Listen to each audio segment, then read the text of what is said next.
ఈరోజు కాళేశ్వరంపై వేసినటువంటి justice PC Ghosh గారి కమిషన్ ఎదుట గౌరవ కేసీఆర్ గారు తెలంగాణ తొలి ముఖ్యమంత్రి గారు ఇవాళ హాజరు కావడం జరిగింది. 11 గంటల నుంచి ఉదయం ఇప్పటిదాకా దాదాపు 2 గంటల సమయం కమిషన్ ముందు వారు హాజరై కమిషన్కు సంతృప్తికరమైనటువంటి జవాబులు ఇచ్చినట్లుగా మేము భావిస్తూ ఉన్నాం. కేసీఆర్ గారు ఒక మహాయజ్ఞంగా తెలంగాణ రాష్ట్రాన్ని సాధించడం అనేటువంటి దానికోసం ఒక ఉద్యమాన్ని నడిపించినారు, విజయం సాధించినారు. ప్రజలందరి సకల వర్గాల యొక్క అండదండలతో వారి పాత్రతో అదేవిధంగా తెలంగాణ నవనిర్మాణానికి అత్యంత ఆవశ్యకమైనటువంటి భారీ నీటిపారుదల ప్రాజెక్టులు అటు గోదావరి మీద ఇటు కృష్ణా మీద రూపకల్పన చేసినారు. అంతర్రాష్ట్ర వివాదాలకు తావు లేకుండా సత్వరంగా అత్యంత వేగంగా తెలంగాణ ప్రజానీకానికి రైతాంగానికి సాగునీటితో పాటు మంచినీళ్లు రాష్ట్ర ప్రజలకు రావడం ద్వారా భిన్న రంగాల అభివృద్ధికి దోహదం చేస్తుంది. సాగునీటి రంగము, వ్యవసాయ రంగము మిగతా అన్ని రంగాలకు దోహదం చేస్తుందని చెప్పి నిర్దిష్ట కాలంలో అత్యంత వేగంగా ప్రాజెక్టులు పూర్తి చేయడం మూలంగా ప్రజాధనం అవసరం మేర ఖర్చు అవుతుంది, హేతుబద్ధంగా ఖర్చు అవుతుంది, ఫలితాలు చాలా వేగంగా వస్తే ప్రజలకు సాంత్వన వస్తుంది, అదేవిధంగా వాళ్ళ జీవితాల్లో మార్పు వస్తుందని చెప్పి ఆహారం శ్రమించి అద్భుతమైనటువంటి రీతిలో కాళేశ్వరం ప్రాజెక్టును చేపట్టినారు, పూర్తి చేసినారు. ఆ ప్రాజెక్టు మొదలైనప్పటి నుంచే తెలంగాణ ప్రజలకు ఒక ఫలితం వచ్చి ప్రజలు బాగుపడడం, అభివృద్ధి చెందడం ఇష్టం లేని తెలంగాణ అభివృద్ధిని ఆకాంక్షించినటువంటి ఆది నుంచి తెలంగాణకు వ్యతిరేక వైఖరి కలిగినటువంటి కాంగ్రెస్ పార్టీ అనునిత్యం విషం జిమ్ముతానే వచ్చింది. వాళ్ళ కాలంలో అదే గోదావరి నది మీద వాళ్ళు తలపెట్టినటువంటి ప్రాణహిత చేవేళ్ల పథకాన్ని రూపకల్పన చేసినప్పటికీ నీళ్లు లేని చోట ప్రాజెక్టులు కట్టి అసలు పనులు జరగాల్సిన కాడ పనే మొదలు పెట్టకుండా, పనులు జరగాల్సిన కాడ అనుమతులు సాధించకుండా, అంతర్రాష్ట్ర అనుమతులు సాధించకుండా, కేంద్ర జలసంఘం అనుమతులు సాధించకుండా తెలంగాణ సమాజాన్ని నమ్మించడానికి ఒక కుట్రపూరితంగా ఆనాడు ప్రాణహిత చేవేళ్ళ అనేటువంటి ఆచరణకు సాధ్యం కానటువంటి ఒక ప్రాజెక్టును తెర మీద తీసుకొని వచ్చినారు. తెలంగాణ ఉద్యమం నడిచేటప్పుడే మేము దాన్ని ఎండగట్టి చూపించినాం. కేవలం 16 టీఎంసీల సామర్థ్యం కలిగినటువంటి ఈ మొత్తం ప్రాజెక్టు తెలంగాణ, ఉత్తర తెలంగాణ రైతన్నల యొక్క ఆకాంక్షలు ఎట్లా తీరుస్తుంది, సాగునీరు తాగునీరు ఎట్లా వస్తుందని అనేక రకాలుగా అది ఎట్లా సాధ్యం కాదో చెప్పినాం. 7 ఏళ్ళు ఉన్నారు వాళ్ళు అధికారంలో. ఇటు రాష్ట్రంలో కానీ, అటు మహారాష్ట్రలో కానీ, అటు ఢిల్లీలో కానీ ఏ రకమైన అనుమతులు సాధించలే. ఆ ప్రాజెక్టును వాళ్ళు పూర్తి చేస్తే ఎవరు అడ్డం పడలే. కానీ వాళ్ళు వాళ్ళ చేతగానితనాన్ని కప్పిపుచ్చుకోవడం కోసం ఒకసారి కాళేశ్వరం ప్రాజెక్టు మొదలై రీడిజైనింగ్ అయ్యి ప్రాజెక్టు రూపకల్పన చేసి పనులు మొదలై వాళ్ళ కాలంలో, కాంగ్రెస్ కాలంలో ఏదైనా ఒక ప్రాజెక్టు కడితే ఈ రాష్ట్రంలో కానీ దేశంలో కానీ దశాబ్ద కాలం లోపల ఫలితం ఇచ్చిన ఒక్క ప్రాజెక్టు లేదు కాంగ్రెస్ కట్టింది ఈ దేశంలో. ఏ ప్రాజెక్టు కట్టినా 30 ఏళ్ళు, 35 ఏళ్ళు, 40 ఏళ్ల కాలం తీసుకున్నారు. ఆ విధంగా కాలయాపన చేసి ఫలితాలు ఈ తరం అనుభవించాల్సిన ఫలితాలు వచ్చేటువంటి తరం కూడా అనుభవించదో అటువంటి స్థితి కల్పించినారు. కానీ కేసీఆర్ గారు తెలంగాణ తెచ్చుకున్నదే ఈ నీళ్లను తెలంగాణ రైతన్నలకి ఎనికే, తెలంగాణ పల్లెలకి ఎనికే, దాహర్తి తీర్చనికే, ఇక్కడ ఉన్న కరువును పారదోలనికే, ఇక్కడ ఉండేటువంటి రైతుల ఆత్మహత్యలు ఆపనికే, ఇక్కడ పసిడి పంటలు పండనికే మనం ప్రాజెక్టులు కడుతున్నామని చెప్పి ఉరుకులు పరుగుల మీద అటు పాలనా యంత్రాంగాన్ని, ఇటు ఇంజనీరింగ్ యంత్రాంగాన్ని మంత్రిమండలి బాధ్యత తీసుకొని నిపుణుల యొక్క సూచనలు సలహాల మేరకు, కేంద్ర జలసంఘం యొక్క అనుమతుల మేరకు, కేంద్ర జలసంఘం సూచనల మేరకు పొరుగు రాష్ట్రంతో ఒప్పందం చేసుకొని ముంపు సమస్య లేకుండా, అటవీ సమస్య లేకుండా, పర్యావరణ సమస్య లేకుండా అన్ని రకాల అనుమతులను పొంది నిపుణులు సూచించిన మేరకే ప్రాజెక్టును రూపకల్పన చేసి అత్యంత వేగంగా నిర్మాణం చేసి ఫలితం ఇచ్చినాం ప్రజలకు. ఇది వాళ్ళ కంటగింపు. ఏనాడు కూడా కాంగ్రెస్ దీన్ని ఈ అభివృద్ధిని హర్షించలేదు, స్వాగతించలేదు. తెల్లారితే పొద్దుముక్తే అబాండాలు వేసే దాని మీదనే వాళ్ళ ప్రచారం కొనసాగుతూ వచ్చింది. 84,000 రూపాయలు 84,000 కోట్లు ఖర్చు అయినాటికే 2 లక్షల కోట్ల అవినీతి జరిగిందని చెప్పి మాట్లాడినటువంటి నీచపు ప్రవర్తనను, నీచపు లేఖితనాన్ని వాళ్ళు వ్యక్తం చేస్తూ ప్రజల్ని పక్కదారి పట్టించాలనేటువంటి ప్రయత్నం చేసినారు. అయినా ప్రజలకు అర్థమైంది, నీళ్ళు వచ్చినాయి. ఇవాళ ఉత్తర తెలంగాణలో ఉండేటువంటి దాదాపు అన్ని జిల్లాలకు పాత ప్రాజెక్టులకు అనుసంధానం కావచ్చు, స్టెబిలైజేషన్ కావచ్చు, కొత్తగా ఇచ్చే ఆయకట్టు కావచ్చు, 40 లక్షల ఎకరాలకు నీళ్ళు ఇచ్చేటువంటి వసతిని కాళేశ్వరం ద్వారా 2 టీఎంసీల ద్వారా మనం ఆల్రెడీ సదుపాయాలు కల్పించినాం. ముందు చూపుతోన పొరుగున ఉండేటువంటి ఆంధ్రప్రదేశ్ రాష్ట్రం నుంచి భవిష్యత్తులో నీటి వాటాలకు సంబంధించినటువంటి అంశాలలో వాళ్ళది పైచేయి కాకుండా ఉండాలనేటువంటి ఉద్దేశంతో వ్యూహాత్మకంగా 3వ టీఎంసీకి సంబంధించినటువంటి పనులను కూడా వ్యూహాత్మకంగా ప్రారంభించడం జరిగింది. ఇవన్నీ తెలంగాణ ప్రజల మేలు కోసం చేసినటువంటివి. తెలంగాణ ఆర్తితోన ఆ కడుపులో ఉండేటువంటి ఆ తెలంగాణ ప్రజల పట్ల ఉండేటువంటి ఆ ఆర్ద్రతతోన చేపట్టినటువంటి కార్యక్రమాలు. కానీ ఇవాళ కాంగ్రెస్ పార్టీ అధికారంలోకి వచ్చిన తర్వాత కాళేశ్వరం నీళ్లను సకాలంలో రైతులకు ఇవ్వకుండా కేవలం కాళేశ్వరం అంటే ఒక బ్యారేజ్ కాదు, మీ అందరికీ తెలుసు, ప్రజలందరికీ తెలుసు. కాళేశ్వరం అంటే ప్రాజెక్టుల సమూహం లేదా సముదాయం. ఇది ప్రాజెక్టుల సముదాయం.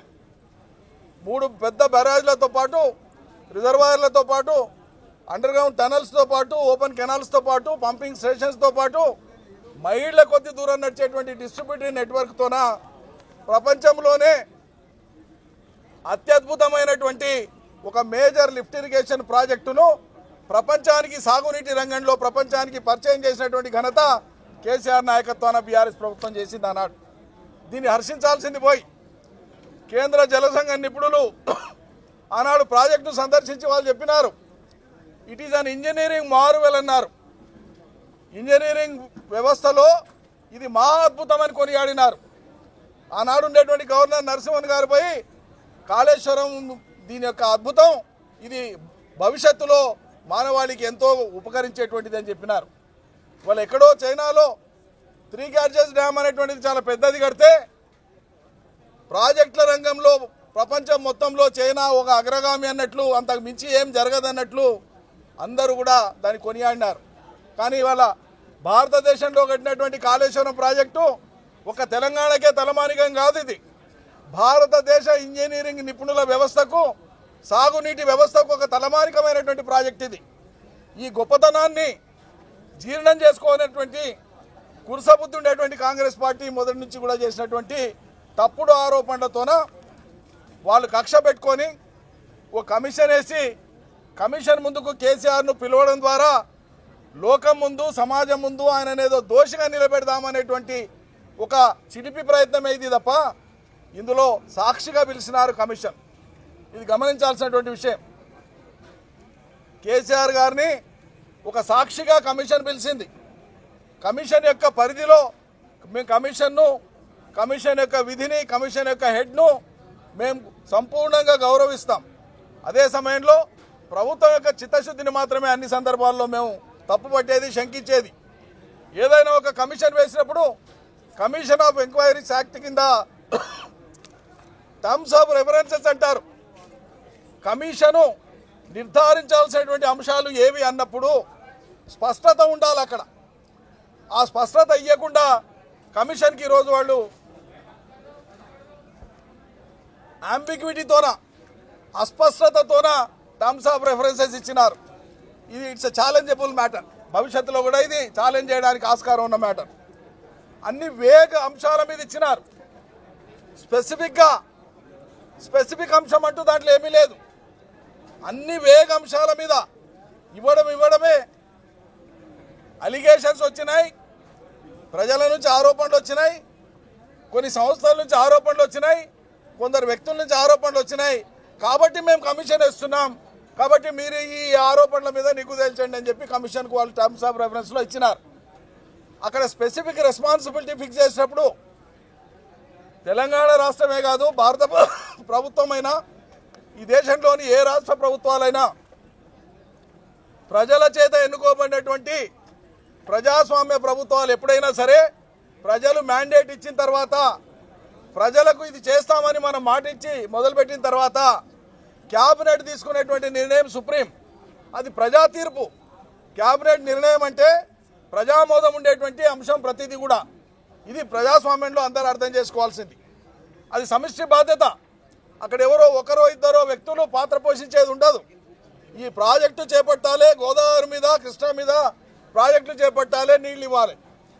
ఎక్కడ ప్రాజెక్టు చేపడితే అనువుగా ఉంటుంది, సాంకేతిక అంశాలేంటి, పర్యావరణ అటవీ సంబంధ అంశాలేంటి, తక్కువ సమస్యలతోనా లేదా సమస్య లేకుండా ఒక ప్రాజెక్టు నిర్దిష్ట గడువులో పూర్తి చేసేటువంటిది ఎట్లా అని ఆలోచించే అన్ని రకాల అనుమతులను తీసుకొని అన్ని సంప్రదింపులు చేసిన తర్వాతనే చట్టబద్ధంగానే కాళేశ్వరం ప్రాజెక్టు యొక్క నిర్మాణాన్ని చేపట్టి పూర్తి చేయడం జరిగింది.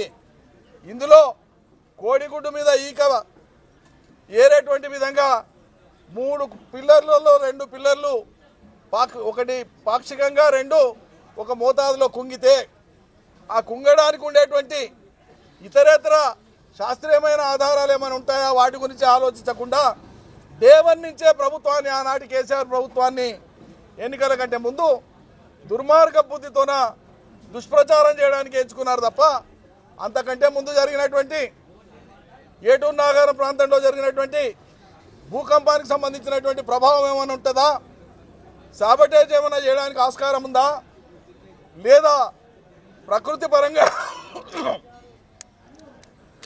పరంగానే ఏదైనా విపత్తులాగా జరిగిందా, ఈ కోణంలో చూడకుండా దాన్ని కేవలం ప్రభుత్వం యొక్క అసమర్థత అన్నట్లో, లేకుంటే దురుద్దేశం అన్నట్లో, లేకుంటే ఈ ప్రభుత్వం నాణ్యత మెయింటైన్ చేయలేదన్నట్లో రకరకాల ఆరోపణలు చేసి ఇవాళ చిన్నగా చేసి చూపించే ప్రయత్నం చేసినారు.